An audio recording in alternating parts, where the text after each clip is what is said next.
தண்ணி இல்லாமல் உலக உயிர்கள் அழிந்து கொண்டிருக்குது. தேனீக்கள் பூக்களில் போய் தேனை தேடியது போக குழாயடிகளில் வந்து மொய்த்துக் கொண்டு தண்ணீரை குடித்துக் கொண்டிருக்கிறது.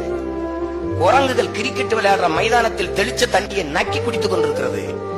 எழுதி வைத்துக் கொள்ளுங்கள், இந்த பாவமே உங்களை அழிச்சு கொன்னுடும். நீங்க இந்த குரங்கு செத்தா என்ன, இந்த பூச்சி செத்தா என்ன, இந்த வண்டு செத்தா என்ன, இந்த காக்க செத்தா என்ன, இந்த யானை செத்தா என்ன, இதெல்லாம் செத்தால் நீங்கள் செத்து போவீர்களே நன்கு சொந்தங்களே. யானை சாகும் போது பார்க்க நீங்கள் இருக்கிறீர்கள், காக்கை சாகும் போது நீங்க பார்க்க நீங்கள் இருக்கிறீர்கள். நாம் சாகும் போது பார்க்க யாரும் இருக்க மாட்டார்கள். ஒரு யானை ஒரு முறை உணவு உண்டு கழிவாக போட்டால் 25,000 விதைகளை தூவுதுங்கிறான். என்ன இது? ஒரு நாட்டுல 1/3 காடுகள் இருக்கணும்ங்கிறான். 33 விழுக்காடு காடுகள் இருக்கணும்.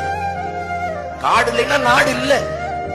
ஆனால் அதை பற்றி கவலை அக்கறை இந்த ஆட்சியாளர்களுக்கு, இந்த தலைவர்களுக்கு எவருக்கும் இல்லை.